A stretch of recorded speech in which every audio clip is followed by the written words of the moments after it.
Hello there, Hoodats. Welcome inside Black and Gold. Steve Geller, Jeff Nowak, feeling refreshed, a little bit off Mardi Gras break, but I guess a little bit of recovery still to be expected, though. Yeah, we're back. We're back. It's been a while. This was I do apologize because when we did our last episode, which feels like a lifetime ago at this point, we did not say we were going to take a 2-week break. Then I threw up my back. So I was bedridden for like 3 days, and then you went on vacation. So we just decided to take a Mardi Gras break, which I think is going to be our future programming schedule because I enjoyed it. It was nice. Right. Nothing going on anyway. No, right. We could come at you and come up with a bunch of weird topics like, who would survive in a submarine for the longest on the Saints roster, but instead we decided to go to parades or wherever the hell you went. I don't even know. Which Saint would make the best Winter Olympiad? Yeah, that's what it would have been. If you had to pick one Winter Olympics event, what would it be and why is it curling? Yeah, USA, every 4 years we all get excited about hockey. That was fun. I don't know if you woke up early like I did, but I watched it. It was good stuff. Men and women taking it to Canada, baby. Yeah, man, beating Canada in hockey feels right. Because here's the thing. Here's why. Because that Canada cares so much more about it, and losing that game ruined their year. You know that. So many people in Canada woke up this morning like angry. I saw a Canadian watcher taking a chainsaw to his television. Right. And meanwhile, there's a whole lot of people over here that watch their only hockey game of the year and have American flags draped around their backs. That's right. Anyway, good stuff. But we're here to talk about the Saints. It is the offseason. We're going to go through a good bit. We have a rundown segment, but there's not a lot of news, and I'm happy about that. It's mostly because there's been no firings, really. There's not going to be a ton of hirings. That's for everybody else. We got the Combine coming up. We'll talk about that. Second segment, I'm going to have an interview that I did on SportsTalk last week with Nick Underhill talking about some of the new products they're rolling out, including a cap calculator, which we will then use to simulate the Saints offseason, some of the moves. I could see what they're looking at, cap perspective, who gets restructured, who gets extended, blah, blah, blah, blah, blah, blah, blah, blah. That'll be the third segment. But yeah, we'll get into it. We got a baby shuck. We can sing the song. Do, do, do, do, do, do, do. Man, I hope his arm's doing all right too after throwing those beads. Oh, I got that video. We're going to play. We're going to talk about Mardi Gras, and I have a take about why the Saints are fun again, and I think I think it holds water. But we're going to get into all of it. Now, how you feeling, Steve? How you feeling? How was your vacation? Are you refreshed? Did you vacation max, as the kids would say? I definitely did vacation max. It felt like I was gone for a century. So, getting back in the flow, a little tough on a Monday. Kicking off the cobwebs, but rest-wise, body-wise, mind-wise, everything is good, and had a great time with the fam, and now ready to grind back again until the next break. Yeah, it's this time of the offseason for the NFL is like, all right, some teams care a lot more about it than others. We're gonna watch a bunch of people run in shorts and pretend it means a lot more than it does, and then we'll argue about whether it makes sense to draft a running back in the top 10, which a tale as old as time. But all right, I also don't know if the kids are saying vacation maxing. All I know is it has 2 X's, and you just add maxing to the end. Mogging is another one that I've heard recently. Like you're getting mogged. I don't even really understand what it means, but I had someone say it to me in a sentence recently, and I had to go on Urban Dictionary and figure out what it meant. Like that's my age, is I have to look up things after nodding. Like, yeah, totally. Yeah, the whole thing with 6'7" annoyed the hell out of me for a while. I'm glad that's over with, it seems like. No, it's never over. It's just at least died down. It's basically like dabbing, like people will still do it because they don't realize that it's not the thing anymore. Right. Like you still see people dabbing. It's just people that didn't get it until it was too late. And now they're like, well, I got to take advantage of this information in my brain. So they're dabbing. Right. Anyway, who dat? Go Saints. This is Inside Black and Gold. We're going to be back into our normal schedule. Again, that was kind of a 2-week impromptu break there, but okay, you didn't miss us. Either way, who dat? Go Saints. We'll be right back.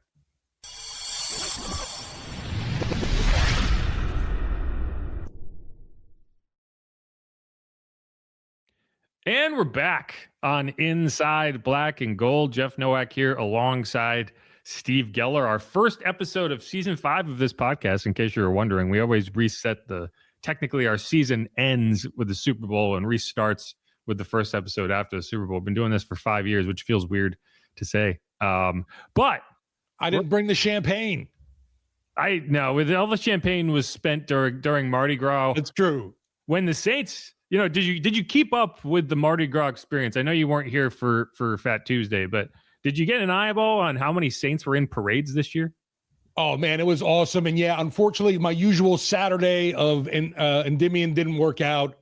I did get to go Monday, at least enjoy a little parade but I was gone for Fat Tuesday. I left Monday after that. And then it was great to see the black and gold faithful, especially like I mentioned, Tyler Shuck on the float, throwing beads away, was just worried about his arm getting out of whack. Yeah, my annual tradition of getting in fights with people the morning of Endymion continues, because they like to put caution tape over the crosswalks. That must have been you getting into it with Shia LaBeouf. No. Although my wife did run into Shia LaBeouf. He's just hanging out now. I think he has a house down here. Just trying to be a normal guy. Doesn't work for him. I just walk in a straight line, right? I walk my dog in the morning, and then there's caution tape over the crosswalk, and I tear it, and I keep walking because that is loser behavior, and I will not give up that fight. Anyway, that's a take that is for another day, and I have a whole year before I have to get into mild altercations with people camping out on a neutral ground. But no, yes, there was a lot of Saints. And I don't know, there's always Saints players in Mardi Gras parades to some extent. That is not true if your name is Derek Carr, but anyone else that actually wants to be here during the best time of the year. And yeah, as you mentioned, here's Tyler Shuck throwing the beads. And when I say throwing, I guess he's throwing footballs here, and when I say throwing, I mean whipping these things. These kids have families. Yeah. I mean, if you've ever been hit in the side of the head with a pair of beads when you're not looking, man, that hurts.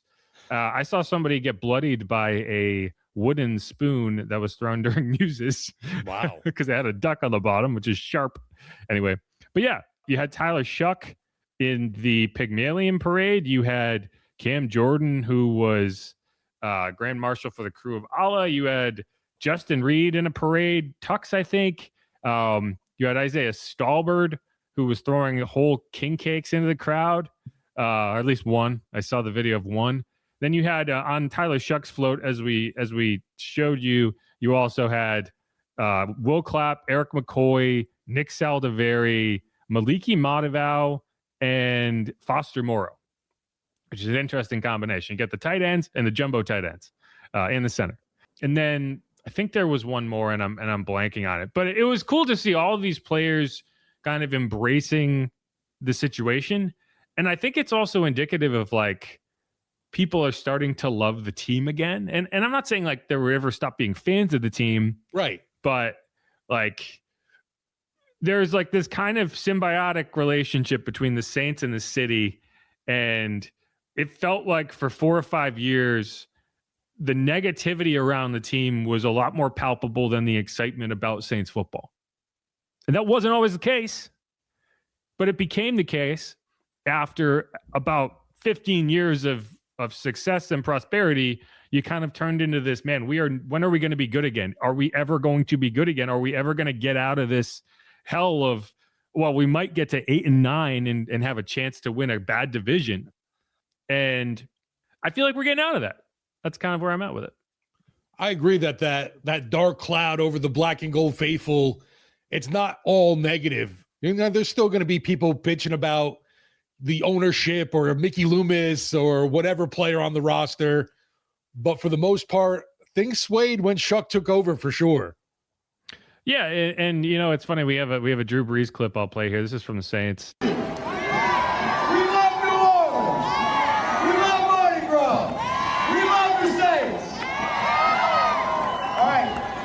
Now listen up close. I know you know the chant, so we're gonna give it to you one last time. When I say 1, you say 2. When I say win, you say for you. 1, 2, win. When I say 3, you say 4. When I say win, you say some more. 3, 4, win. When I say say 5, you say 6. When I say win, you say for kicks. 5.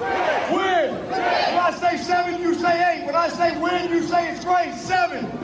Win. When I say 9, you say 10. When I say win, you say again. 9. Win. Win. Win. Win.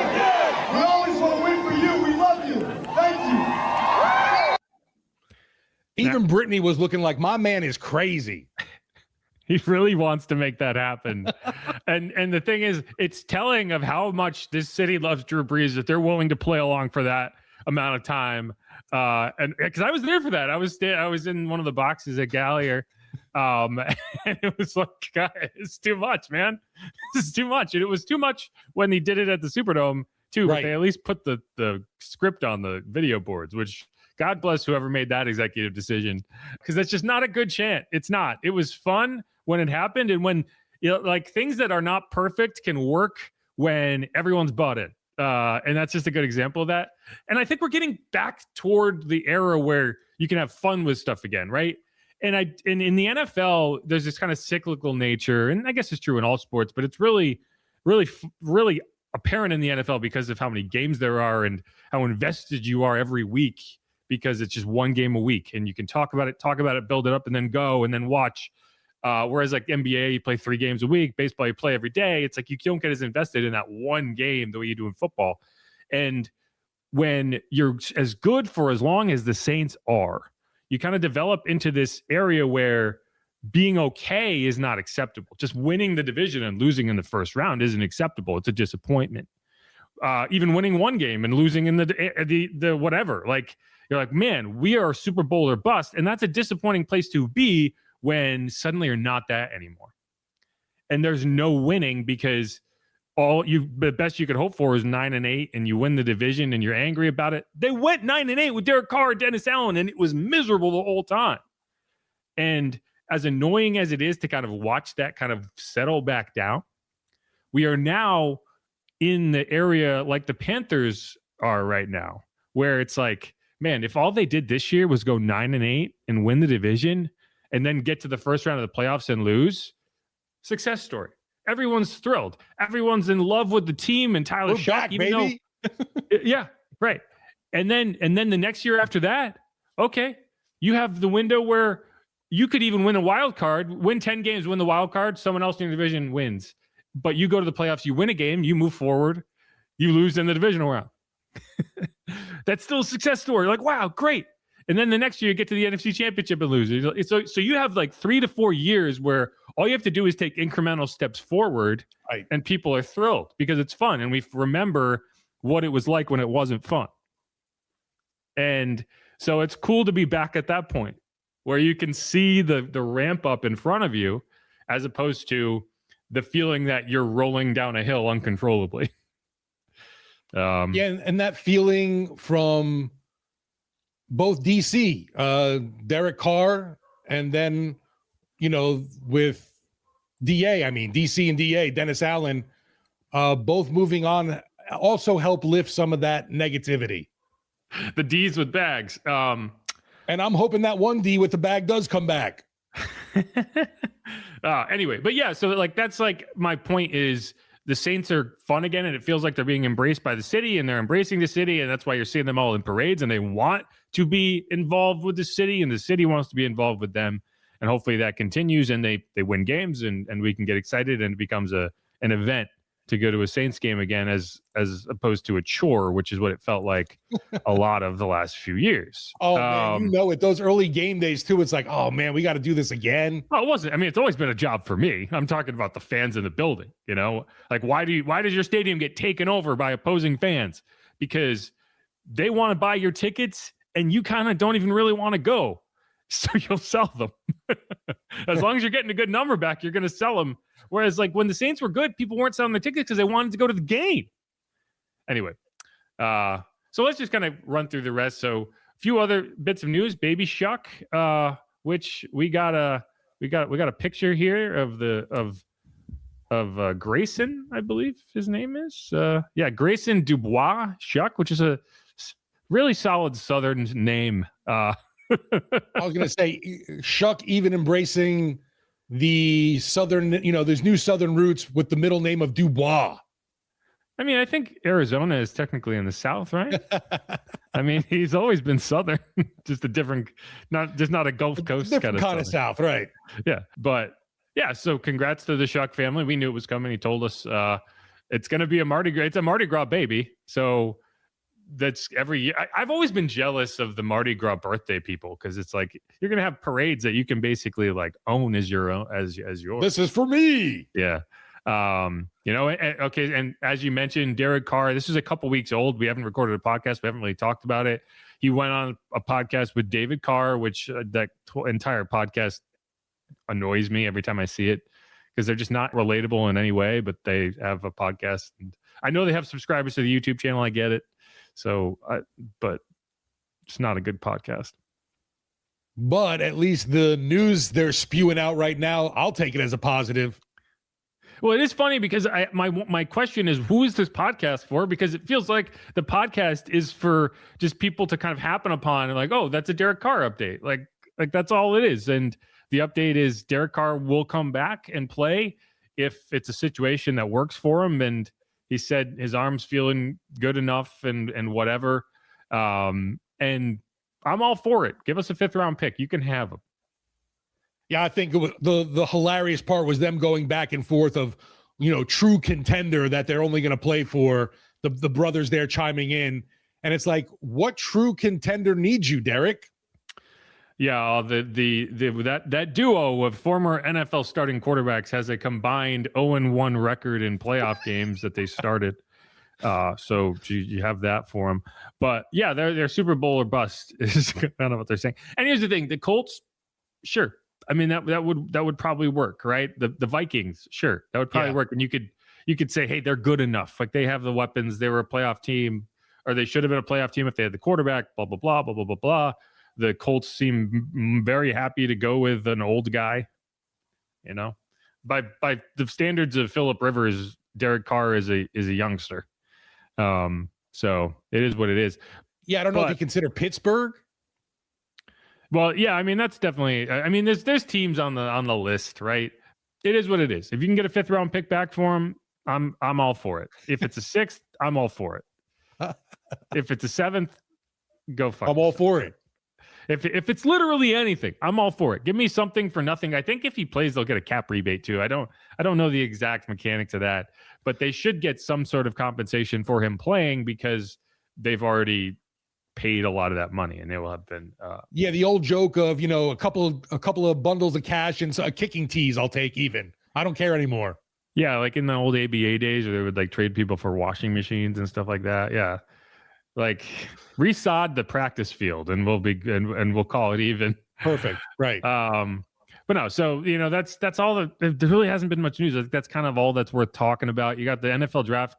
NFL scouting combine starting today as we record this. We'll be getting into it. We're not going to talk a ton about it because it's really, we'll talk about whatever the Saints officials on hand say. But I mean, I don't get a ton out of that event personally. I'm not going to pretend I sit there and watch guys run in 40s. It's pretty amazing how overblown that whole event is. And yet I feel like how many people are dialed in and into it.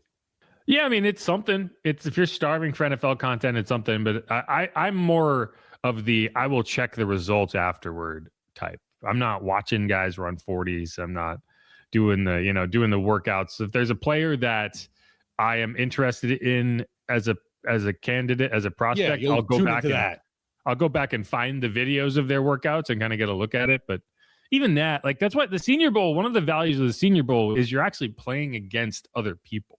Right. Yeah. Like you're in the trenches, you're doing the one-on-ones, you're wearing pads, you're going at it. Right. The Senior Bowl at the combine, it's all just running around, in shorts and all this athletic testing that really doesn't. I mean, we already know who's fast and who's not fast. It's for some guys that are injured, obviously you want to see how they're progressing. And I think the biggest one for our parts is definitely Garrett Nussmeier and how he's looking. Yeah. It's the official measurements. Right. It's the meetings that you have with teams. And it is the physicals that they get put through for the first time by kind of independent doctors that are not associated with the programs that they were in, blah, blah, blah, blah, blah. Right. Like a lot of times, You'll like Kool-Aid McKinstry, I believe, had his Jones fracture discovered at the combine. I remember Correct. Thad Moss a few years ago, tight end for LSU. Like he had a foot fracture that no one knew about until a doctor kind of got a look at him at the combine. So it's like that's the type of stuff that you can find. But it is what it is. And we'll see. One guy who will be watching the combine is Daniel Jeremiah, who put out his second mock draft and updated his pick from the Saints. His first mock draft, he had them taking Jeremiah Love, who's a very popular name for the Saints, and the conversation around positional value, whatever.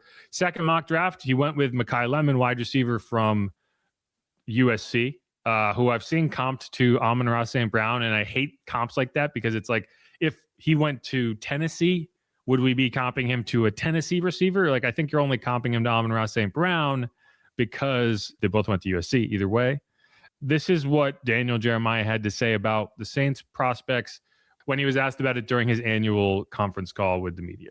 Yeah, I think there's still, more pieces to add there. Obviously, I like the young tackles that they have. That would be a great decision to have if you have, a guy like Mekhi Lemon there and then Jeremiah Love. I think I had put Jeremiah Love there previously. So I wanted to see what it would look like there and try and find a complement to Chris Olave. I think he would catch a bazillion balls in that offense from that quarterback with Kellen calling plays. I think he would know exactly how to use Mekhi Lemon, and he'll give you easy completions for a young quarterback. He can work in the middle of the field. He's tough. He can help you out if you need him to dig out a linebacker in the run game as well. So that was kind of looking at a different option there. I don't know that there's a wrong answer. Jeremiah Love, is someone who can impact the passing game as well as a true home run hitter. I always Jeremiah Love's one of my top players in the draft. I think he's my second or third overall player. But on the running back thing, yeah, he's my second player. There is something to, okay, when the team is ready to really take off, then you drop in the running back. So you utilize all of his carries. They all matter and they're helping you, get in the playoffs and chase a championship. I think there's some other pieces to fill before you say that rocket's ready to take off there in New Orleans. So I kind of like the idea of letting Mekhi Lemon, grow with a young quarterback and they can play together for, 7-10 years or so. I just thought that would be a fun fit. Man, he said catch a zillion balls. That's going to break records. Zillion. That's a lot. Is a zillion more than 149? That's the question. But yeah, so Mekhi Lemon's a really interesting prospect to me. My only issue with a top 10 wide receiver is, am I drafting a top 10 wide receiver who doesn't have elite physical traits? Right. And that's why, like, one of the things that I think is important for Mekhi Lemon when he goes to the combine is to not shrink when he stands on that scale and they put the thing on top of his head and measure his actual height. Because if he comes in at like 5'9.5", that's going to hurt his stock.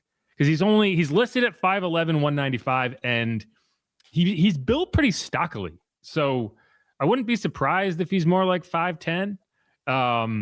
But like, that's the thing. Like when I'm drafting a wide receiver in the top 10, I want Jamar Chase, right. And that's not to say like he can't be a really good wide receiver. It's just that's my only gripe. But yeah, I like I'll take him over Jordan Tyson because the injury concerns with Jordan Tyson are equally problematic. 1,000% with you for that, right? Carnell Tate is more of the physically built guy, but he wasn't even the number one wide receiver in his own offense. So I saw a tweet that was like trying to scout Carnell Tate, and not pay attention to the other guy is like trying to do homework at a strip club. And I can understand that completely because it's like everyone wants Jeremiah Smith. They don't want Carnell Tate, but Carnell Tate's still a first-round wide receiver. So. Yeah, my biggest concerns too, like you mentioned, with drafting a wide receiver in the first round, and if you do this, like Daniel Jeremiah suggesting, are we going to be asking too, is Malachi a true number one guy? Mekhi, yeah, because I don't think he is a number one receiver. We'll see. I mean, at the end of the day, you want weapons and you put weapons around the quarterback and you see what happens. And I do think that Mekhi and Chris would complement each other pretty well. I think they would work together as a tandem. And then you got Vele, who's kind of the big body guy. So you kind of have a good like kind of basketball lineup going on. But we'll see. I think what a lot of people agree on right now is that the Saints need to be adding weapons on offense, and there should be weapons available to add. You know, if one of these top edge rushers falls, you know, the Saints could be in on them as well. I just don't think that's going to happen. I think that's kind of what's trending is the top edge rushers, the David Baileys, the Arvell Reeses, who I think some people are saying could be an inside linebacker at the NFL level. I just don't see them getting to 8, and I don't think the Saints are going to be trading up. So you're kind of just going to sit there and see what happens. And if Jeremiah Love is off the board, which I think people are underestimating, like, hey, why are we all assuming that Jeremiah Love's going to get to number 8? Right? I think the Giants could take Jeremiah Love. I've even seen some mocks suggesting right before the Saints, Washington could. Washington too. I mean, who's their running back, right? You got a guy named Bill. I know his name's not really Bill, but like, yeah, that's not a guy that will prevent you. Like people looking at Cam Scatterbo and Ja'Cory Crosby-Merritt and saying, oh, they have their running back. No, they don't. Cam Scatterbo snapped his ankle in half. He's not going to be ready for a while. And he was also a 4th round pick, and you want a tandem. Like these teams need running backs. And then there's also like, okay, if someone really wants Jeremiah Love, and they can trade up to 7. So like you can't sit there and be like Jeremiah Love or bust. And we'll talk about this more when we go through the calculator because I have some ideas at the running back position. But you know, I think the Saints, if you get on the board and all 3 of those wide receivers are available, the question is going to be who is the best one? Who is the one you want? Because I think that's a reasonable scenario that could definitely happen. And you have to pick between Carnell Tate, Mekhi Lemon, Jordan Tyson. And I think Mekhi Lemon is probably the easy pick. I think between Lemon and Tate is a lot, harder to get that one. I would take, leave the other one out, like you mentioned, just because of injury issues. Yeah, it's tough to take a top 10 player when he's that injury plagued. But I do think sometimes that gets overhyped. Like look at that conversation with Tyler and how that kind of drove some people off that probably, with the age and the injuries, probably if they had another shot at it, they'd have taken them. So the only problem I have though too, Jeff, is like I know, yes, weapons on the offense are a huge need, but we mentioned Devon Vele. We're hoping to see more development from him, and you still have a guy like Jalen Polk we haven't seen anything from in a Saints uniform. Is wide receiver that much of a pressing need that early? No, I don't think it is. I think this is more of just a value thing, and you can look at it and say, okay, who's the best player? And I think in a lot of scenarios, wide receiver is going to be the best player on the board, right? Now, if you're not reaching for a guy, if you have a guy rated higher, right? Like if one of these edge rushers falls down, and you're like, okay, I'm taking that guy. But quarterback's not really in play. I think you could trade. I think you should trade, but I don't think they're going to. So that's the part of the conversation that never really enters in because the Saints just don't do it. When you say trade, you want them to trade down? Yes. Yeah, that's not going to happen. I agree, but it's like that's the part of the conversation that's like we should have that conversation. It just doesn't make sense to because they never do it. That doesn't mean they shouldn't. It just means it's not going to happen. So that's kind of where I'm at. Like I think if you trade down to 14, you pick up another 1st round pick. That's a winning scenario to me. But I guess I mean that is all going to depend too on obviously on draft day how things fall and what trades end up going on ahead of you, who comes off the board. But yeah, I will say I don't think they trade up either. I don't know if there's that guy that they're salivating over that they have to have in this draft. If there is, it's one of these edge rushers that they just really feel like is the guy. But I think if you put the words trade up and edge rusher in the same sentence, it might make people have some PTSD episodes, Yeah, so, do some twitching for good reason. But either way, that's all I got. You got anything else before we move on? No, man, definitely looking forward to at least seeing some kind of football action from the combine. Like you said, I won't be dialed in watching these workouts totally live, but we'll go back and check out some of these prospects. Obviously, the Saints could have interest in and see what they're made of. Yeah, no doubt. There's a lot of players to draft, right? Like, we spend all this time talking about the number 8 pick. But like, you're not talking about number 42 pick at all, which is going to be a good player on the board at 42. Yeah. And that's probably at the end of the day where a majority of the scouting is going to be. Like, it's really not that, like, the top 10 players, you know a ton about. Like, they play at major colleges, they're on the field constantly. There's so much tape. Whereas like 42 is where you could find a guy that might be flying under the radar. And we never talk about that. We only talk about number 8. But either way, who dat, go Saints, combine time. Woo. We're going to come back and listen to an interview that I did last week with Nick Underhill of NewOrleans.football, and then close out the episode with a breakdown of how we think the offseason is going to go from a cap perspective, from a signings perspective. We're going to go through it live using NewOrleans.football's calculator that they just put out. It's a cool little product. So we'll be messing around with it. But before then, make sure to hit the subscribe button, rate, review, wherever you get your podcasts. Otherwise, we'll be right back.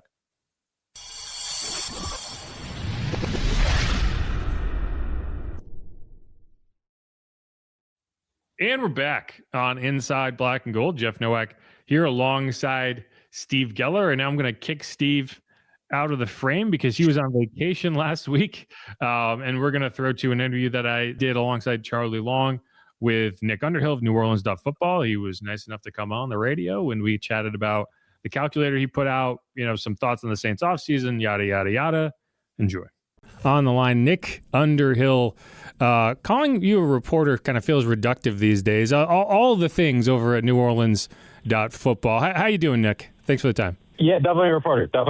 I'm doing good. I hope you guys are doing good. I appreciate that, though. Yeah, man, I'm excited to get into it. Reporter and all the other hats that exist that you can possibly put on. But, Nick, one of the things I appreciate about what you do over there is every year it seems like, there's new things happening, right? Every year there's something else being added to the website. There's new content. This year you dropped on our heads this week a cap calculator, which, as anyone who's followed the Saints over the last decade, you have to have kind of a PhD in salary cap dynamics to figure out what's happening every year. And, one of the things, there's other cap calculators out there, but it always kind of feels like you get to a ledge where they don't understand how the Saints operate and it doesn't really work. What I appreciate about what y'all's does is it kind of hits all the notes that a Saints fan need to really get through it. Just tell us more about that product there. Yeah, I mean, look, like where we exist in the world with technology and what you're able to, what you can just do. Like if you have an idea, you can kind of make your ideas come to life nowadays. And it's the barrier to entry for doing things. Like it's wild, man. Like you just look, it's like, wow, I can do this now. And like 6 months ago, you couldn't. 2 years ago, it was a $20,000 job. And like me and my wife and a friend and a couple people that know the cap and Kevin Washington, who is an engineer and does some podcasting with us. And, he builds tools and we just all kind of came together and just started figuring this thing out. And it came together kind of quickly, like the framework. But yeah, it's what you said. Like, obviously Over the Cap does a really great job. Sport Track does a really great job. All these places do a really great job. But you get into these technicalities of, how does this work for the Saints? And for, man, I've been here since 14, and I would say since 16. Covering the cap was as important as covering Drew Brees. And I mean, I say that like with no exaggeration. It was a living, breathing thing. It still remains one. It's hopefully not going to ever be as bad as it was ever again. But like you had to actually learn these things, and like you actually had to like develop top sources and learn how to read the CBA and research things and figure out obscure rules and learn who gets a cap credit and who doesn't. And by the way, Derek Carr, I believe, has one coming for like $5.4 million that they're going to get back. Like there's just all these little things that made a world of difference. Like if $2 million coming back in some type of cap credit, knowing it's coming, that changes the whole reality of the offseason and previous years. And like, these are the things you kind of had to figure out. And man, the amount of time like me and Trip would spend just like going through spreadsheets and running numbers and looking things up and how does this work and how does that work? And like, it was just, all right, wow, we can do this. We can put this all in one place. And really it started out as just something like, I wish I could do this for myself. And I was like, wait, this is really cool. And like, what if we put in the ability to trade and got all the NFL contracts and put them in there so we can see how they actually work for the Saints? And like, what if they could sign this guy? And you go to OTC and like the restructure and extend thing isn't part of it. So like sometimes the numbers get messed up and you don't actually know where it's at. Like all these little things they do is just like, okay, these are all the scenarios that we've had to cover with Kai Harley. Like, how do we start throwing this stuff in? And I'm sure new ones are going to come up and all that stuff. But yeah, it's just a way to do it and kind of see it and see how it works. And, you know, I'm sure it's probably a little bit intimidating. Like, we tried to put in some easier things, like where you could just kind of run through it if you wanted to, drop it in APY. But if you want to get into the details, like you can do a low base salary in 26, put the option bonus in 27 when you see cap room coming, and, you know, have it set up so that you're doing a restructure here. That, like, anything you could think of, you know, I think it's on there. And as things aren't on there, if you play around with it and you want something, just let me know and we can throw it in. And you know, it's just hopefully is a tool that is valuable. But I really do wish I had it like 4 years ago, because it would have probably saved me like hundreds of hours of time over the years. Yeah, the most important button is the one at the top that says reset all, because you can do whatever you want. It doesn't harm anything. Just keep pressing buttons until you figure it out. But no, I spent a good amount of time this morning kind of playing around, and what I think you kind of get out of this as you kind of look into it is it gives you a picture of what the Saints can actually do. And, you know, if you follow the Saints for the last 5 years, really since COVID, when the cap went down and it kind of blew everything up from a planning perspective, they've been, I don't know if limited is the word, but, you know, kind of hamstrung by what you can do, what makes sense to do. Whereas you look at this season and you go into it, it feels like the Saints can be as aggressive as they want to be. And the question is, how aggressive should you be, right? Like, how should you approach this offseason if you're the Saints? What do you think about that? Like, how would you want to see the Saints kind of look at this cap table and understand, hey, we can do some things we haven't been able to do maybe in the last few years, but is this the year, or do you kind of wait it out? What are your thoughts? I have like 7 opinions on this, but I have 2 thoughts on it that I think like conflict with each other a little bit, but in the end, I think they actually come together.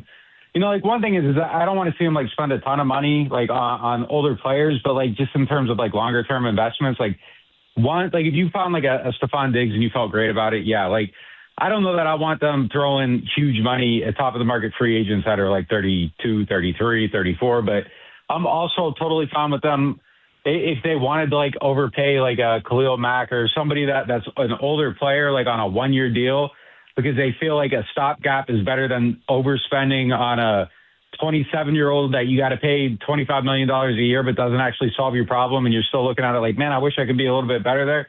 Like, I just want them to have a plan and to not spend on quick fixes or things that you're looking at it and you're like, man, that would be crazy in 2 years. Like, this is probably not a good idea. Like, so aggressively responsible, I think is the term that I would go with on that. You know, but really, they have this 5-year window here. And if Tyler Shuck's a real deal, like they got a 5-year window here because they're going to sign him to a contract. In those first couple of years of that next contract, the money's not going to hit until the 3rd year. So if you do this right, like the Chiefs are a great example of it. And I'm remiss to compare anyone to the Kansas City Chiefs, but they had their window and they had it with Tyreek Hill and Travis Kelce, and they're bringing all these guys, and Mahomes is on the rookie deal. And you can build it out, and you can have this really great window there. Then you get to the other side of it, guys start falling off. It's your quarterback's job to kind of elevate everybody else, and you don't have all these players around them because your quarterback's a real deal. But if you structure it to where you're looking at it like you got 5 years, at the end of that 5 years, if you got these contracts falling off, like you're in a clean situation again. You pay your quarterback. He's taking up most of it. You try to build around him the right way, give him a little bit of support. But that's kind of the way you got to do it. So whatever they're doing, I don't look at it as just this year. Like it's like, what are you doing to build out this situation where you're building something that can be lasting and sustaining? It shouldn't just be a race to win the NFC South. Like I'm actually okay with like if they took a patient type approach and you know, maybe didn't max out, maybe don't get all the way there this year, but like if you're just seeing progress to where it's like they're actually building something sustainable and growing, and that's going to keep getting better, I'd be fine with that too. Like I don't have to see the all-in nature this year. They don't need to have the Patriots season. Like I just want the Saints to build something where, you know, it's just not going to go away quick. It's not a flash in the pan. Like I want them to actually build like a good team. And like if the right things aren't there, I just hope they don't force anything to try to make something happen. Yeah, I think aggressively responsible is a good phrase there, and I think when I look at it, I say, hey, is there a need that you have that you can be aggressive in filling, right? Like if there's a position on this team that there's a player that you're gonna have to go at the top of the market to get, but that's something that you feel like as an organization you need to get the full picture of what is this offense? Can you evaluate the quarterback without a viable group around him, or do you need to spend a little more to make that happen? So I guess my question for you is, are there any positions that you look at on this roster that as the Saints approach free agency and prior to the draft, because you can't really say, hey, we'll address this on the draft, you don't know who's going to be there, are there positions that as free agency hits are kind of a priority on your list? Man, like have you looked at a depth chart where you take off all the guys that are free agents and or expiring? Like, it's scary. It's scary looking. Like the offense from left to right. I don't know who you put at left guard. Salaberry, Banks, Salaberry, McCoy, Ruiz, Fuaga, Johnson. Is Will Sherman the guard? Like whoever it is, like that's not it. Then you got Juwan, Bailey, Olave. I feel good about them. Tipton's maybe your other receiver. Jalen Polk maybe. And then, obviously Alvin and Chuck. And then, defensively, it's just as wide open. Like, I don't even know who the nickel corner would be right now. Is it Julian Blackman? Do you try Sanker there? It's tough. It's a tough look right now for them overall. I like a lot of the things they have, but I think there's like 5 positions that I feel like they have to address. And you're going to go through free agency and you're going to go through the first couple of rounds of the draft, 2-3 rounds of the draft. And there's probably going to be 1 or 2 of them that they don't hit. Like, I feel like they have to get a wide receiver. I feel like they have to get offensive line help. I don't know what the running back looks like. I love watching Jeremiah Love. I don't love the idea of necessarily overpaying him for I don't know. Do I trust? I love Kenneth Walker's game. Do I trust paying Kenneth Walker? Is he going to get overpaid at the right price? I like Kenneth Walker, but he's had 2 1,000-yard seasons, and he's coming out of an offense that we watched just kind of artificially inflate everybody, and then you take that run game out and look at what happened to the run game. It concerns me a little bit going to a Shanahan-style running back from an architect who was here that I think can create things that maybe other people can't in the run game. But I don't know, man. Any situation's fine. You could draft the running back, you could sign the running back. I'm not standing on the table for or against anything. I think idealistically, you take a different position in the first round of the draft. It's just a tough draft. There's no offensive tackles. There's no quarterbacks. The top pass rusher has short arms and don't know what to think of that. There's some rumors of a off-field thing with him, Ruben Bain, that I'm not totally sure about, so I don't want to go too deep there. But there's a couple red flags on things. So it's a weird draft to where things get inflated, but needs have to do, wants, they're all over the place. I think my 2 biggest wants, again, Love and Caleb Donaldson, I don't know that their needs are, they're probably needs, but I don't know if they're must at that spot. It's just a weird year. So I kind of want to see what they do in free agency, but I feel like they might need a linebacker if DeMario goes. They're going to need a pass rusher. They need a wide receiver. Alante goes. They need a corner. These are all high value positions. And if those ones all actually clear out, the conversation about taking a running back, I think is completely shifted. But in theory, where you don't actually have these holes, I think your team looks different. So I guess to answer your question, I said a whole lot of words to say they need everything. And, Nick, it's kind of interesting. You were at the Senior Bowl. Jeff was at the Senior Bowl. The one thing that we kept hearing during Senior Bowl week was how awesome the defensive line looked. And that's maybe one of the underrated spots on this as far as needs for the Saints team, because you have some aging players like Devon Godshaw, like Nathan Shepard, Cam, who we'll find out what happens with Cam Jordan this offseason. But, if you don't go with one of the top edge rushers, if they're even there with the 8th overall pick, by all accounts, it's possible that Arvell Reese and Ruben Bain and David Bailey may all be gone before the Saints even selected pick 8. We'll have to see how that all kind of plays out. It's very early on in the process, obviously, in February. But day 2 feels like a potential sweet spot for the Black and Gold to potentially add some defensive line talent, whether that be on the edge. There were some impressive edge rushers out at Mobile. Also, some potential nose tackle prospects. It's just a good defensive line class that's got a lot of depth that maybe the Saints can attack on day 2. Yeah, there were a ton of guys out there. Caleb Banks obviously got a ton of hype. I thought Lee Hunter played pretty well out there too. He flashed a couple times. He had a couple one-on-one reps. The Texas Tech guy.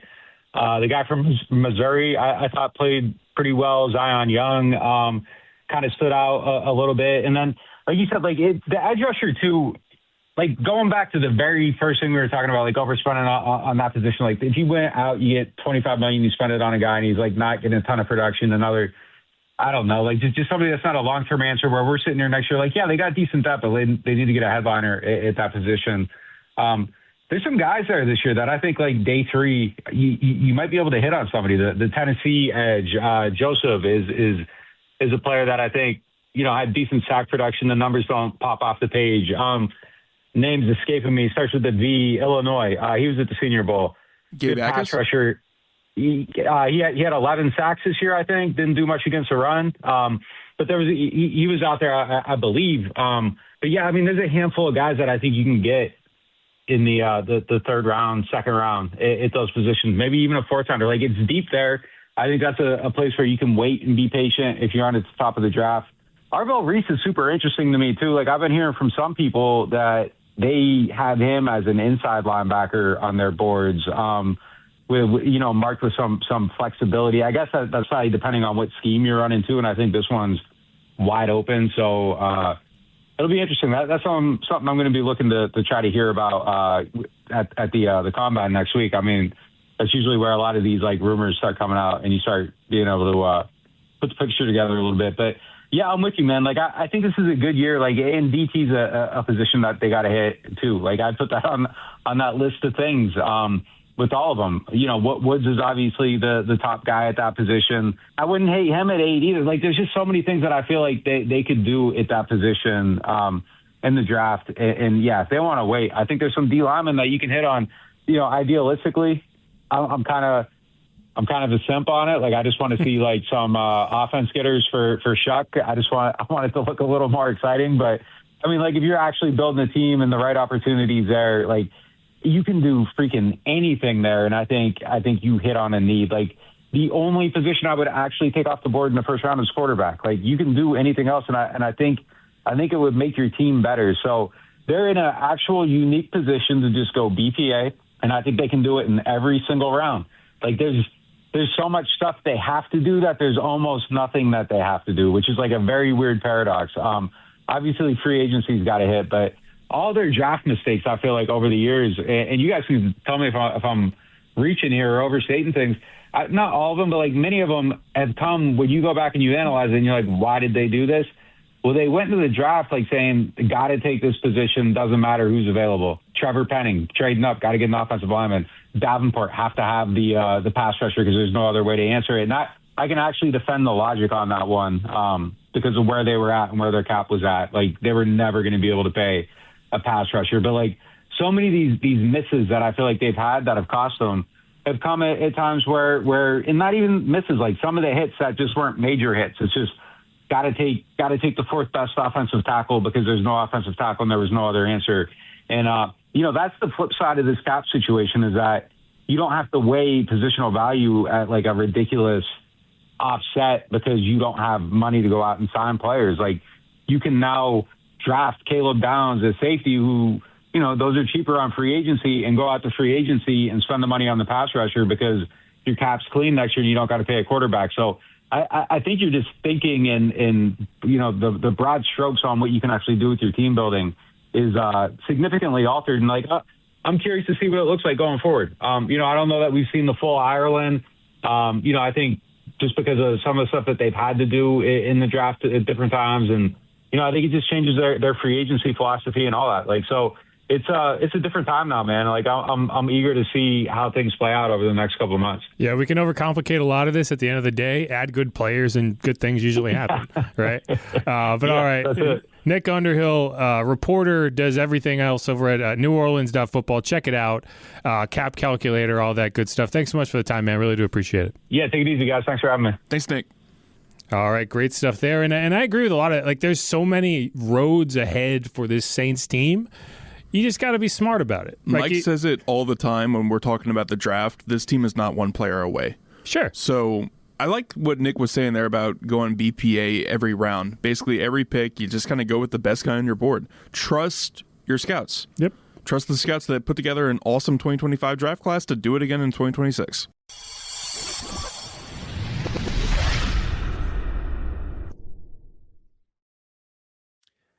And we're back on Inside Black and Gold. Jeff Nowak here alongside Steve Geller. As always, make sure to subscribe, rate, review wherever you get your podcasts.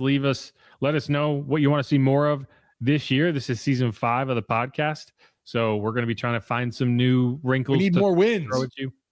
Yes, more wins would be nice. But those won't come for a while.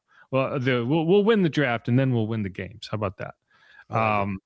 But thanks again to Nick Underhill for coming on Sports Talk last week. And as we were talking about, they put out a calculator last week that really kind of helps scratch an itch that any Saints fan will have in terms of, I've played with calculators before, and they almost never get to the point that I need them to, which is the very unique ways that the Saints manage the salary cap, or at least it was unique. Now there's a lot of other teams that have started to do it this way, but we don't hear the complaints about those teams. Like you look at the Eagles, and what hasn't really become a conversation yet, or at least not like a national conversation, because I think people see how everything has kind of fallen apart with AJ Brown, and they're like, oh, he's going to get traded.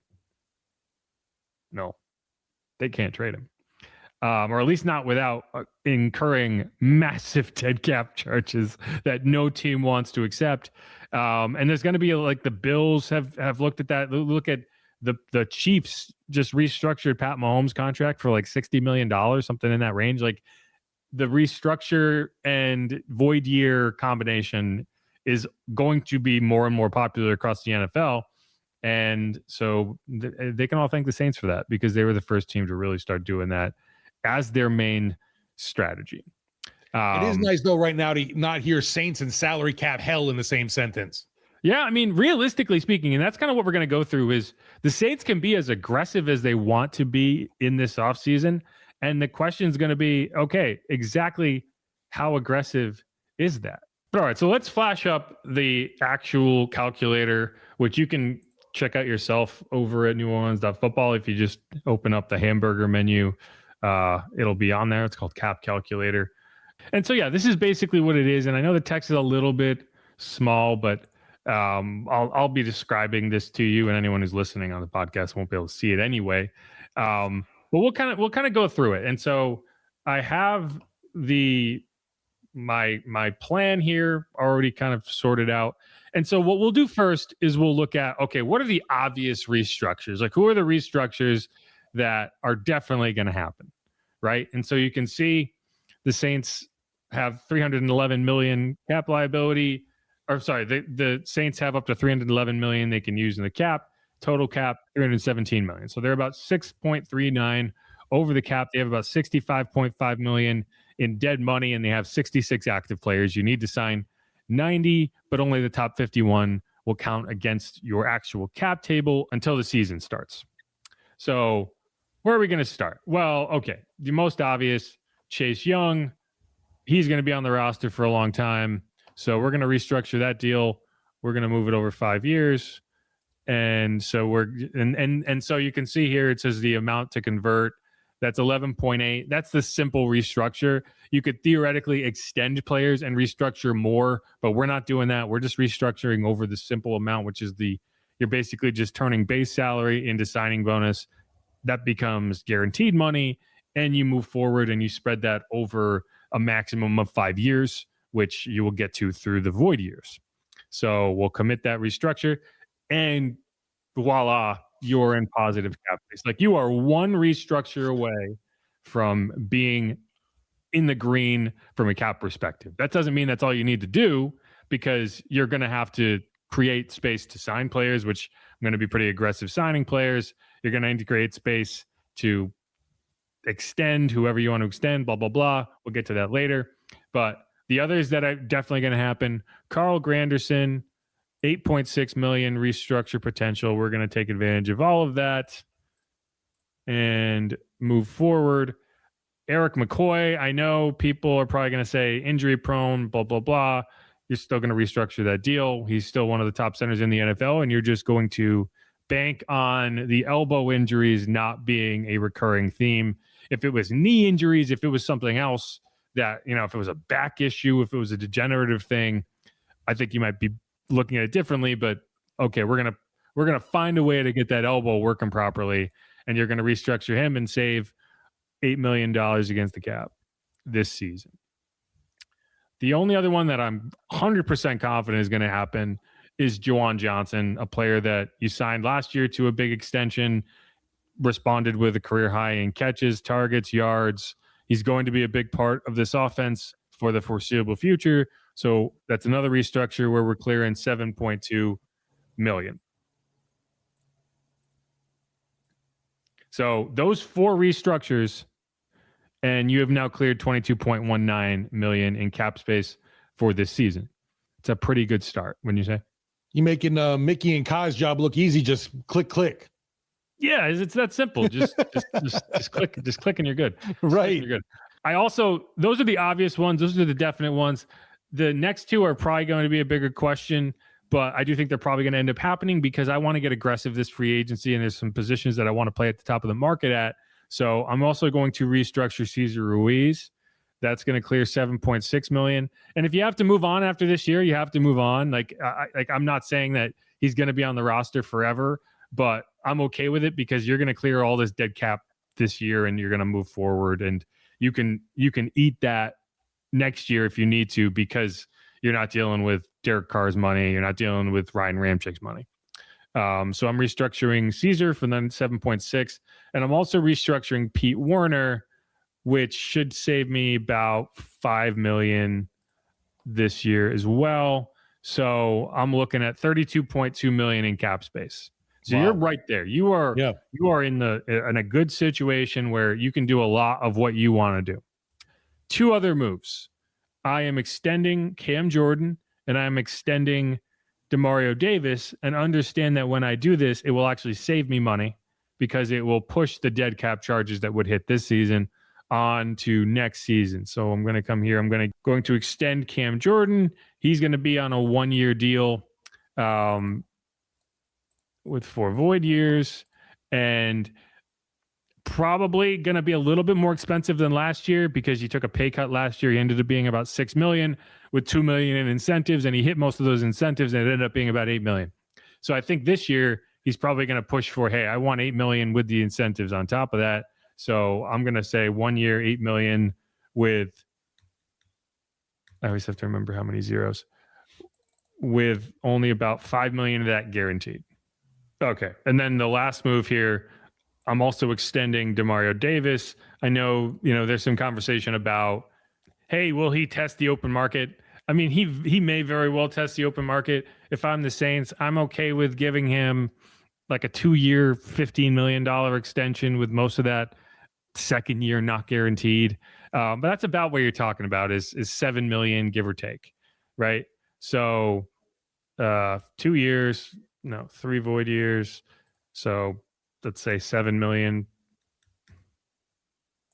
which is slightly below Cam, but that's really just a matter of, hey, this is the how much it costs to play at the position. And then I'm going to drop this down to about the $2 million guarantee.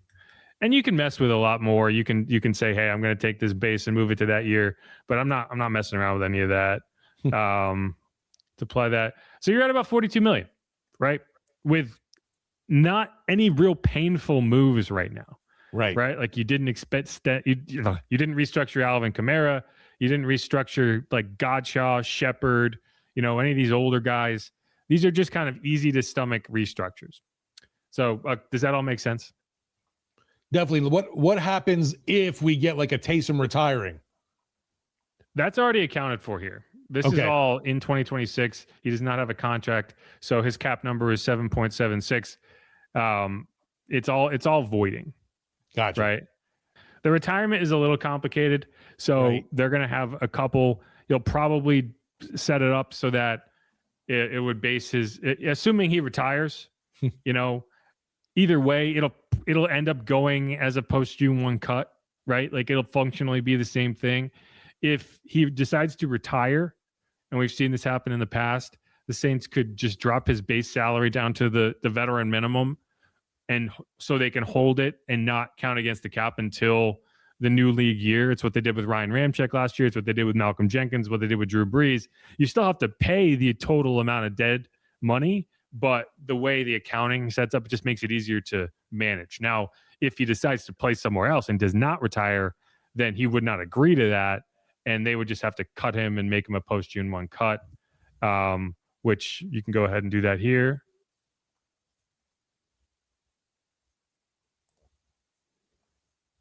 And it just adds dead money. There's other guys. I'm not planning on cutting anybody else because I just don't think there are any obvious cuts. And then anyone down the line here is an inside the top 51 anyway. So it is what it is. Now, and because it's a post-June 1 cut, it's not really affecting you completely this year, as opposed to if you cut him immediately and didn't make him a post-June 1 cut, blah, blah, blah. If he didn't retire, blah, blah, blah. So let's just talk about who we want to add, right? So we've cleared the cap space, and whether this is the number that you end up with, this is about where you can clear if you want to be aggressive. And I do think the Saints want to be aggressive. So what would you say the top needs are for this team? Interior offensive line, please. Correct. I agree with that. So let's go and sign a free agent. Get me a guard. Get you a guard. Well, so what I think the Saints are in position for is they can be as aggressive as they want to be. And what does that mean? That means playing at the top of the market, playing in the deep end of the pool at whatever positions you choose. So I think you start at the top and you work your way down. And who is the top available free agent guard? I would say probably David Edwards from the Bills. You could work your way down. You could say Kevin Zeitler from the Titans. You could say Wyatt Teller from the Browns. But I'm going to start with David Edwards, and I'm going to assume that I get him at the number that I want. This PFF has him projected at $11.7 million per year. Spot Rack has it closer to 20, which I think is accurate. I think if you're going to go try to sign David Edwards, you're going to talk about probably a 3-year, $60 million contract. And so that's what I'm going to assume he agrees to. So let's say $20 million a year. We're going to make it about $40 million guaranteed. So I'm going to drop this down to base guarantee to $4 million. And I'm going to move the base salary to be backfilled. So I'm going to drop this down to $2 million, which is above the minimum, but not by much. Man, Nick and crew did a hell of a job with this thing. It is. It's very good. It's very good. I'm going to leave this at 8, and I'm going to bump this up. Actually, no, I take that back. I'm going to drop this down to 6. And so I'm going to bump this up to 18.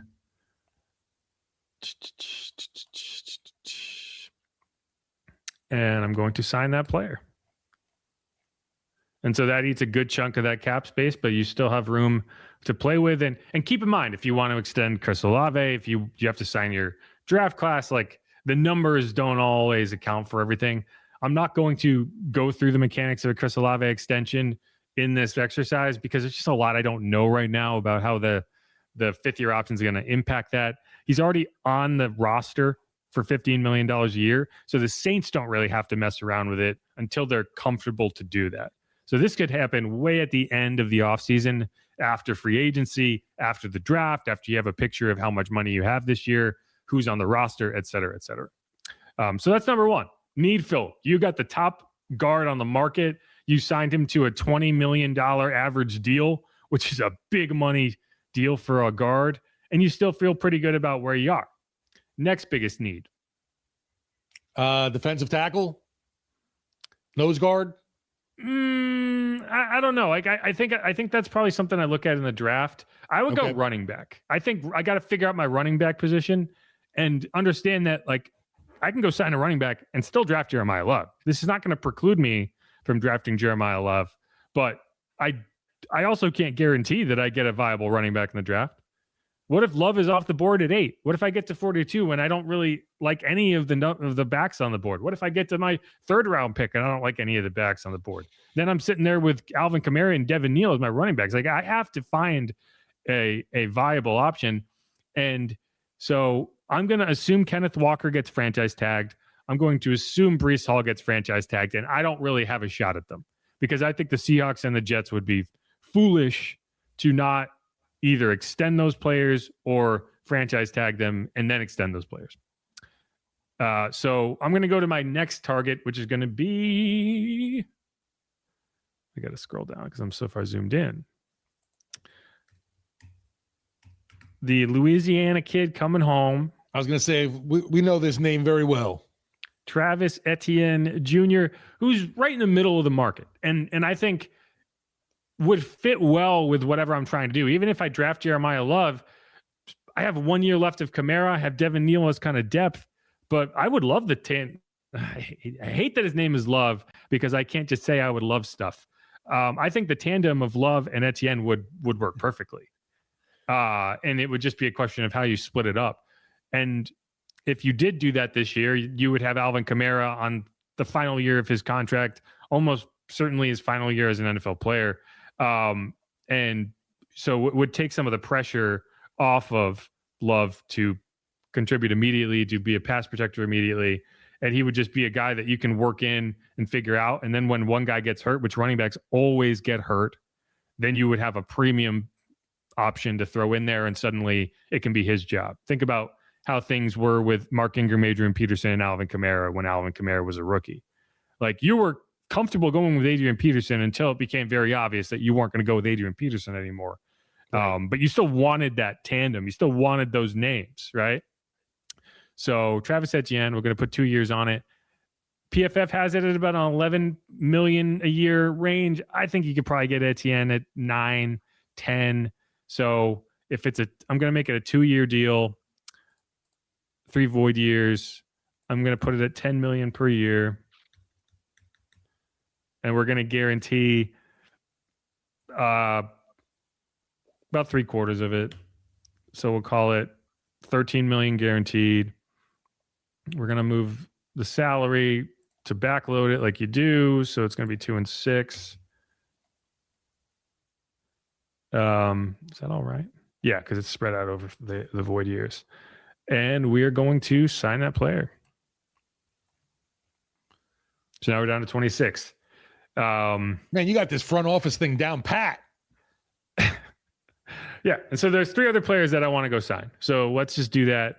Dallas Goedert, tight end for the Eagles, just makes a lot of sense. One of the things that Juwan Johnson didn't do last year was catch touchdowns. One of the things Dallas Goedert did do last year was catch touchdowns. Dallas has kind of the prototypical size I want at the tight end position, whereas Juwan is more of the smaller kind of move tight end. And I think you want both of those. You want a bigger guy. You want a more kind of field stretching guy. And I think they'll work well with, especially teams in this day and age. They want to have heavy personnel. They want to play out of a lot more 12 and 13.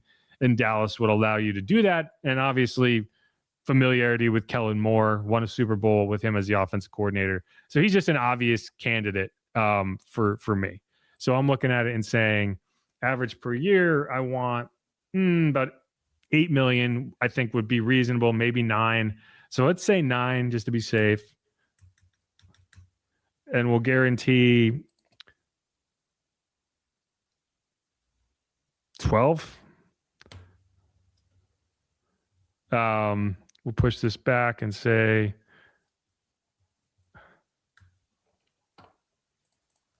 let's say 5.2.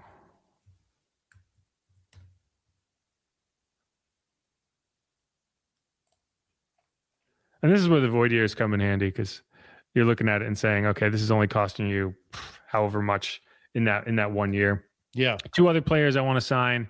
I want to add a veteran wide receiver, and I want to add a nickel corner. As you can see, I have not go there. I was like, we haven't re-signed Alante. Yes, I have not re-signed Alante. I do not think the Saints are going to re-sign Alante. And it's just the more you look at it and you just say, like, we have our 2 outside corners. How much are you going to spend on your nickel corner? And how much do you have to spend on your nickel corner? Right? When I have the option to go out and bring in players at positions I need, I want to go pay big at the guard position to make sure I have an elite guard across from Cesar Ruiz and next to Eric McCoy, right? I want to make sure I have an elite running back that I can pair with my young quarterback. I want to make sure that I have a tight end that fits what I need. I want to make sure I go and find a veteran wide receiver. And I'm not playing at the top of this market, but I'm going to go with Christian Kirk, who is 29 years old, is not a guy you expect a ton from, but you have all of these young receivers. I want a veteran in that room, so I'm going and paying Christian Kirk $6 million. I'm eating that entire contract this year. That's 60,000. I need one more zero. And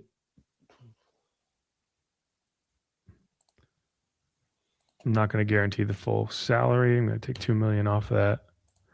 So that'll guarantee $4 million of that $6 million deal. So if I have to move off it, I can. Signing that player. And then I have one more, and that's going to be a nickel corner. And the guy I've seen that makes sense is Amik Robertson. He was with the Lions last year. I'm going to sign him for 2 years, $8 million. So, man, it's very cool that you just have to type in the name and it's in the nice. database there. It is nice. I don't believe in their projections particularly. Right. And I'm only guaranteeing about half of that. So if I need to move off from next year, I'm leaving the base salary the same. So we're still talking about 17 million in cap space. Yeah. And obviously you're going to have to sign your rookie class. So that's going to be another $6 or $7 million. And you have extended Cam Jordan, Demario Davis. There's one more player that I want to sign. And it's going to be a guy who's already on the team, and that's going to be Mr. Fortner. Good depth piece for sure. I like him. 2 years. And the question with Luke is going to be exactly how much competition is there. I'd love to get him back for $3 million a year, which is about twice the veteran minimum. Which going into last year, I think if you told him, hey, you're going to get signed at the veteran minimum after your rookie deal, you would have taken that with a heartbeat. Now, because he had to play so much last year, you might see a team coming in after him. And I'll guarantee year one. Okay. So let's and again, like I mentioned, I'm not extending Chris Olave right now. I'm waiting to see what happens. When he does get extended, I think what I would end up looking at is I want to add 3 years to that deal, which is the 5th-year option at $15 million right now. I want that new money to be 3 years at $33.5 million per year. And I know that sounds like a lot, and it is a lot, but that ends up turning it into a 4-year, about $116 million contract, which ends up being in the range of like 29.8. So like the new money, that's how you sell it, right? New money, $33.5 million a year, which puts you right at the top of the league. Combine that with the 5th-year option, which is a $15 million contract this year, fully guaranteed. And then you kind of drop it down and say, hey, it's closer to 30, which is probably a more reasonable number. But again, I'm not doing that right now because there's some moving parts that probably want to happen before you worry about that. So let's open up and let's see if I can close that out. Okay. So here's the breakdown of the moves that we did make. I'm going to zoom in here so you get a better look at it. We have Taysom Hill at the top, which again, it kind of just is functional. Doesn't really change much. So you restructured Chase Young, Carl Granderson, Eric McCoy, Cesar Ruiz, Juwan Johnson, Pete Werner. Cesar Ruiz is probably the one name on this list that you could argue you don't need to extend, and I wouldn't fight you on it. That you don't need to restructure, and I wouldn't fight you on it. But realistically, he's going to be your starting right guard. And if you look at the numbers, Cesar wasn't that bad last year. The issue the Saints have is run blocking. Pass protection, he was fine. I think PFF had him as a 13 rated guard at run blocking. At pass protecting. Like the issue for this offensive line has been run blocking, and you got to figure that out. But you could do worse. Is kind of what I'm saying. Yeah, there's those lasting images, unfortunately, of like the whiffs that Ruiz has had. Yeah, and sure. I mean, anytime you have a guy that's making mistakes and missing and it gets clipped out and shared, I don't see a lot of people sharing the good plays. Right. So it's a tough position to play, man. There's like no winning there Because if people aren't paying attention to you, it means they think you're good. And when people decide they don't like you, every time you screw up, it's going to get clipped out. So like you could do better, but you could also do worse is my point. Extended Demario Davis and Cam Jordan. Again, they're productive players. It will cost you more to cut them than it will to keep them. So I'm keeping them. Demario, I'm paying 2 years, 14, $7 million per year, which feels fair. If there's an open market pressure, you might bump that up a little bit. Yeah. Cam Jordan, 1 year, $8 million, which seems more than fair for a guy in year 15. We'll see how that goes. Free agency signed David Edwards, the guard from the Bills. Wouldn't be surprised if maybe the Bills decide to franchise tag him or do whatever they need to do to keep him around. And if so, you start to work your way down the list. But either way, I think the Saints should be playing at the top of the market at the guard and at the top of the guard market, and they should pay to do that. Travis Etienne, who I've signed to 2 year, $20 million contract. So $10 million per year, $13 million guaranteed. So you've shored up the running back position. Dallas Goedert, 2 year, $18 million contract. So $9 million per year, shore up the tight end position. Veteran wide receiver in Christian Kirk, 1 year deal, $6 million. Amik Robertson over the Lions, good nickel corner option who can be there 2 years, $4 million. It's in the range of the Ike Adam deal you signed last year. I'm letting Alontae Taylor walk. And then Luke Fortner on a 2 year, $6 million contract. And I feel good about that. And I leave myself with about $15 million to mess around with. Like I said, my only other one I'd like to add, when you mentioned draft is still a possibility, obviously, for anything, but defensive line, especially nose guard. Yeah, it depends on how you feel about Davon Godchaux and how the team feels about Davon Godchaux. If they don't think he's a viable option and when they want to move on from him, then yeah, I think you could go into that market. But I don't think it's going to be a playing at the top of that market situation. Right. So you could probably deal with that later in free agency. Like this is when I say what my cutoff is for all of this is I can do this all prior to the draft, right? Like this is all stuff that I want to make sure I hit in the Taysom Hill situation. Not really. I just did that for your benefit. This is all stuff that I would like to get done prior to the draft. And you could argue that a guy like Fortner, you could wait until after the draft. Christian Kirk, you could probably wait until after the draft. Because I don't think there's going to be a ton of competition, or at least not like, a guy racing to get signed. But, there's signings that you'll also make after the draft once you kind of get a better picture. But that's all. That's the exercise for today. How you feel about it? Fun with NewOrleans.football's calculator. Very cool stuff. Fun with numbers. And yeah, you can go check it out. Like that's the cool thing about it. You can just go in there and mess with it. I believe it's in front of the paywall right now. I don't know if that's going to be the case for much longer, but really good product that Nick put out there. So just wanted to do that. And that's it. That's all I got. So now with that too, what is the Saints, I guess, the cap penalty if you were just to outright cut somebody like Alvin Kamara? I know that's not happening.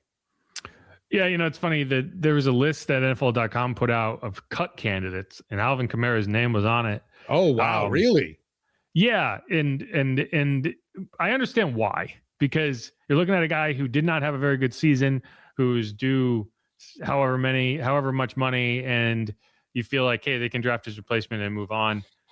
Cutting Alvin would save you $300,000, which is change when you're talking about a $311 million salary cap, right? Yeah. If you like, the idea is, hey, you can make him a post June 1 cut, and the $18 million dead cap charge you could spread over 2 years. So you're talking $10 million this year, $8 million next year, which technically saves you $8 million this year. The problem with that idea is the idea that you're saving any money, because all that's doing is pushing dead money to next year. And in that scenario, you're also not getting the player, but you're paying the player. Like right. The money's going out either way. So I don't know if it's a penalty so much as you don't get any relief from it. It's not helping you. all you're doing is paying a player who's not here, which you've done before. It happens all the time, but what's the benefit to doing that? Right. Like, what's the upside at a position that you have more injuries at than probably any other, because it's such a violent position to play? You want the depth and you want the veteran player. And what I would say is the functionality of making someone a post June 1 cut and simply restructuring their deal is the same. The only difference is if you make someone a post June 1 cut, they're gone. Whereas if you just restructure that contract, you could push $8 million for next season, and still pay that either way, but at least you have the player on your roster. So it doesn't make sense to me. Yeah, there's been a bunch of, I don't want to even say rumors, but just speculation of what could happen with him. Just curious, hearing the fact that it costs the Saints basically more to get rid of him than to keep him. I mean, I wouldn't say it costs more. It would cost slightly less. It would cost $300,000 less. Realistically, if he was open to a trade, that would be the scenario that would make sense, because you could justify it and say, yeah, we got that dead money either way, but at least we're getting an asset back to justify paying it without him being on the roster. He doesn't want to get traded. He's made that perfectly clear. And that won't prevent you from trading him, but it will prevent another team from feeling like he's worth trading for, because they don't want to deal with a mess of a guy showing up and being a malcontent. Yeah, and then, I mean, after last season too, he's not like high on anyone's radar either. Right. So why would a team come in and offer you anything? Especially if they think you're going to cut him. So that is where you're at. So I don't think anything's going to happen with Alvin. And I think Alvin's a positive influence on the team. I think he's a good guy to have in the locker room. It's just a weird scenario for him right now. An aging running back with a high salary and a new regime taking over. You know what I mean? Yeah, I think he's kind of like the Zeke Elliott to Tony Pollard situation, right? And in this scenario, I signed Travis Etienne, and I have Travis and Alvin in a tandem, not unlike Tony Pollard and Ezekiel Elliott with the Cowboys, who, if you recall, were coached by Kellen Moore and Doug Nussmeier and Scott Tolzien. So they understand how that works. Doug Nussmeier compared Alvin and Kendre Miller to that tandem multiple times last year. So that's my vision for him. And if you also go and draft Jeremiah Love, then that kind of turns up the heat on that situation, and you have to start making decisions. But I would guess if you did sign Etienne or a player of that caliber, that you would probably be looking elsewhere in the draft. But right. No, because there's still the question mark too of, I mean, I hate to say, because everybody's going to say cut him or get rid of him, or there is no, value. But with a guy like Kendre Miller, we still just don't know what to expect from him. Kendre, I could see getting cut, especially if you did sign a veteran running back, and it's just a numbers game at that point. A third-round pick, you do not have any guaranteed money left on that contract in year 4, so it would probably save you some money. I don't know how much, but that's a camp thing, right? Yeah. Like you let it play out through camp regardless, because there's no downside to it. And maybe if he goes out there and balls out in the preseason, man, maybe you can swing a trade. Not for anything substantial, but like, you look at how the Saints traded for Jalen Polk last year, and they traded for Devon Vele way at the end of the training camp, and they traded for Austin Richards for very like the amount they traded for was very little, but the Cowboys were probably like, well, we're going to cut him anyway. Think about Luke Fortner and Colin Saunders. So like there's value in trading a player that you were going to cut, even if it's just not for very much. And he's a body, right? Like he's a body you can throw out there in the fourth quarter of a preseason game. Well, yeah. I mean, now, we have guys like a Devin Neal and also with Audric Estime to see more from them next season. Yeah. And I like that room, like I don't hate that room in general. I just think you need someone at the top of it. Yeah, agreed. Yeah, and Alvin is that dude, but he's just not anymore. He was that dude. He was that dude, correct. And hey, maybe that lights a fire under him, and suddenly he looks, he's able to kind of get back some of that juice that we just haven't seen. If you're adding a top end left guard, maybe that helps. You have Kelvin Banks in year 2, who should improve. You have Fuaga, who was injury plagued this year. That definitely didn't help. Eric McCoy missed a ton of time this year. That didn't help. So, maybe the offensive line is in a much better position to help the running back. Because I was having a conversation with one of my neighbors, and it's like, I still think Alvin is good enough that if you put him in a good situation, he could have success. He's just not good enough to carry a bad situation anymore. And that's what you've been asking him to do the last 2 years, is put a poor run blocking offensive line on his back and make something out of nothing. And I think he's gotten to that point in his career where that's asking too much. But you give him holes to run through, he can run through them just like anybody else. Yeah,